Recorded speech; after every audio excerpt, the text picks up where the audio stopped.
What's up, YouTube? Today I got a 3 and D point for you. Now this build is going to be able to play defense, it's going to be able to shoot threes, which is, what's in the name. But not only that, it's also going to be able to dribble, it's also going to be able to finish. With this build, you can play as the secondary ball handler, you can play as a lock, you can play as the main ball handler, you can play threes, twos, pro-am, everything. This build fits in anywhere.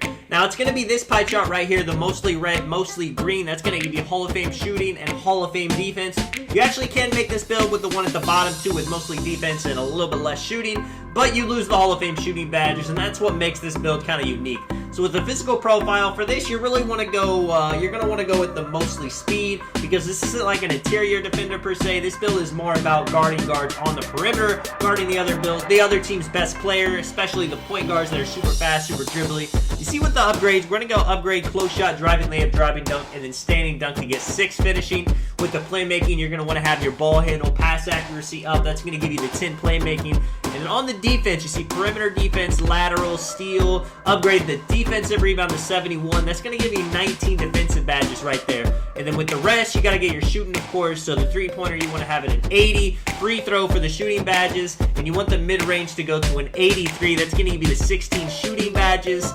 And, it's going to give you that cool 3 and D point name as well. So you see, this build can really do it all. You actually can take off some badges from the mid-range. It only makes you lose 1 shooting badge, and you can upgrade the post moves to get you 1 more playmaking. It's kind of how you want to do it. If you want the playmaking, if you want the shooting, it's going to be pretty easy to shoot because you're going to have a high three-pointer, high mid-range with Hall of Fame shooting.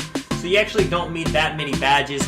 With the height, you're actually going to go 6'4". That's going to give you the quickest jump shot you can get. Plus, it increases your driving dunk a little bit, your close shot. You don't really lose anything. You don't lose too much for speed for being 6'4". And like I said, you're going to be guarding point guards that, they're not going to really be able to bully you at being 6'4". If you were 6'1", if you were a lot taller, had less speed, this is going to give you the 90 speed, 89 acceleration with the 71 vertical. With the wingspan, you can go all the way down. That'll increase your ball handle by 1. That'll give you the 83 three-point shot, plus 3 to the 79 mid-range right there. And you see the driving dunk is still a 70, so you can get the good dunk animations. You do lose a little bit of defense that way. You see, looking at it at max wingspan, it gives you, better rebounding, worse shooting, but you can still make it happen. But if you want the name to say 3 and D point, you actually got to go minimum wingspan. Now you can go shooting, playmaking, shot creating, lock, whatever mode you play most. That's how you want to pick your takeover. If you're going to be a main ball handler, you're going to want to choose playmaking or shot creating. If you're going to want to be more of a spot up or lock, you want to choose spot up, takeover, or lock. And you see 3 and D point.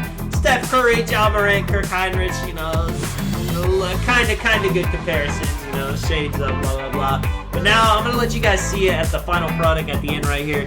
So the finishing, like I said, you're going to have the 70 dunking. That's going to give you the good animations. You can be the same with the layup. You're going to be able to get great driving layup animations. And 6 finishing, you can have the contact all the way up with the slithery. We will get there. With the shooting, you'll be able to knock down every single free throw. But not only that, your three-pointer at 99 is going to be an 87, with the mid-range being in the the mid-80s. To go along with 15 shooting badges. Playmaking ball handle is going to be a 77. It'll be 81 at 99. You'll actually be able to speed boost if you choose playmaking or shot creating takeover all the time when you got a takeover. You choose lock or sharp, it's still going to be able to, but not as high ball control as shot creating or playmaking. You see with the finishing badges, contact gold, slithery silver, consistent bronze. That's a pretty good layout. That'll make you be able to dunk, be able to, kind of slither through people when you're getting contact in the paint for the finishes. And then consistent finish bronze, that's going to make you hit more layups whenever they're contested, whenever they're mistimed.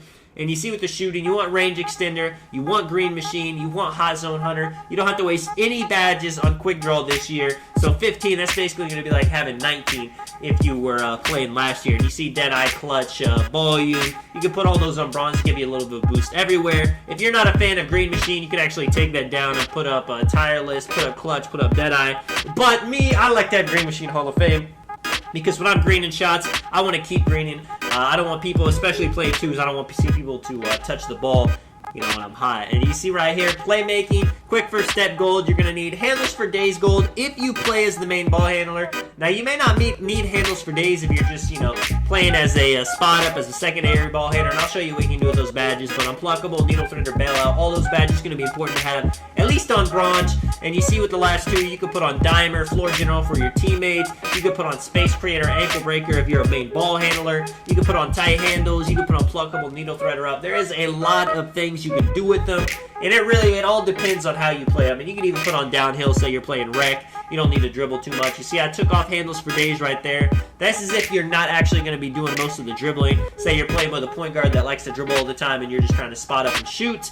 You can definitely put it other places, but I think, you know, this build's more of like a build that's going to be playing point guard a little bit more than the average two-way sharp build. And you see with the defense, Clamps, Hall of Fame, Chase Down, Rim Protector, you need both of those bronze at minimum. Pig Dodger, like I said, this build's pretty fast, pretty agile. You're going to be able to fight through screens with this build. You'll want Pig Dodger on if you're guarding them, especially if you're playing like stage or people that are just spamming pick and rolls. You're going to need it. You could have Pickpocket, Hall of Fame on this build. You're going to have a super high steal, so you could really be going for steals. If not, you can put on Pogo Stick if you want to help out in the paint. Rebound Chaser. This is the best setup I would do. Let me know what you guys think. Let me know what you guys think of the build name. This is Tonic Man. I'll catch you guys in the next one. I'm out. Peace.